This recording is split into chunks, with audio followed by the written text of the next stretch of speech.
ځکه امن دا د الله په نعمتونو کې یو لوی نعمت.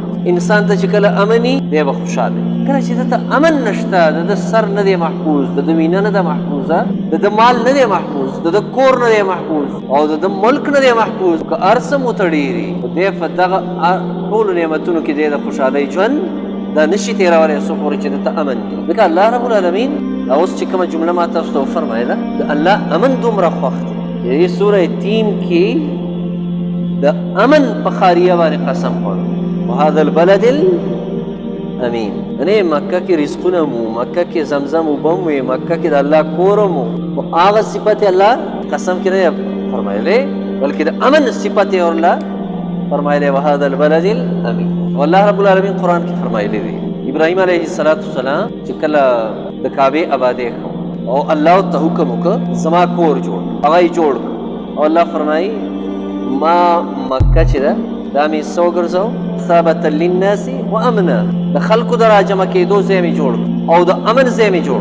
ځکه چې خلک یو ځای ته ډېر راجمع شي بیا هلته به د امني بعضې وخت کې راشي. والله فرمایل خلک به دلته راغونډېږي راجمع کېږي به خو دلته به امني، دلته به دومره امني. نبي علیه السلام دا وفرمایل چې مکه کې به څوک ښکار نه کوي، ښکار به نه کوي حرم کې دننه څومره پورې د حرم حدود تر دې پورې چې که یو حاجي صاحب ته دا ښکار په دې خپو کې اوښته راوښتم الله فرمایي دا به تا باندې بند.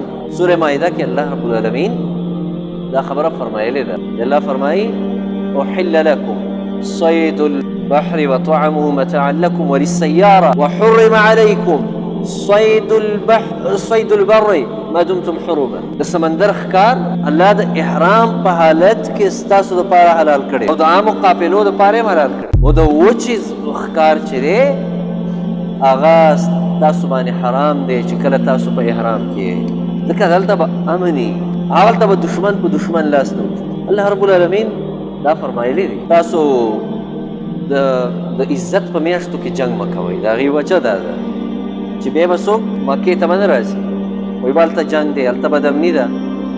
ځکه د بدامنۍ ځای ته څوک څه کوي چې الله رب العالمین د دغې وجې نه په دغه میاشتو کې جنگ بند کړی دی دې لپاره چې خلک ازادانه طور راشي او خپله بندګي وکړي، حج وکړي، عمره او طواف وکړي او بیا په امن سره لاړ شي. الله د مکې والو حالات بیان کړی دی سورې نحل کې. الله فرمایلی دی د هغه کلي مثال دی خلکو ته ورکړه چې هغه کلی د امن کلی و او د خوشحالۍ کلی و، رزق ته د هر طرف نه راروان. فکفرت بانعم الله فاذاقها الله لباس الجوع والخوف. دوی د الله د دغه نعمتونو نه شکري وکړه نو الله پې لږ هم راوسته او الله پاک پې یره هم راوسته، امن یې ورله ختم. دې آیات نه معلومېږي چې کله بنده د الله نه بغاوت کوي، د الله د نعمتونو نه بغاوت کوي، د الله د نعمتونو نه شکري کوي، یا د الله د نعمتونو شکر نه ادا کوي، الله رب العالمین به د باندې چې کوم قسم عذابونه رالیږي نو په هغې کې د ټولو نه خطرناک عذاب چې دی هغه بدامني ده. هغه بدامني ده. الله قریشو باندې د نعمت په طور دا دوه خبرې بیان کړي، دوه نعمتونه. سوره قریش کې آخري جمله ده الذي اطعمهم من جوع وآمنهم من خوف. د هغه رب بندګي وکړئ چې هغې تاسو له د ولږې نه موړوالی او طعام درکړی دی او د یېرې په بدله کې درله امن درکړی دی، یېرې الله ختمه کړې دی. ځکه عزتمندو ورونو د الله امن خوښ دی. کوم ځای کې چې امني هغلته به خوشحالي، کوم ځای کې چې امني هغلته به انصافي، هغلته به عادلي. بنیادي څیز چې دی هغه امن دی. په خېټه کې د انسان موړو او که وږی و دواړو حالاتو کې دی وخت تېرولی شي. خو چې کله دته امني نو دی به د امن په حالت کې که د لسو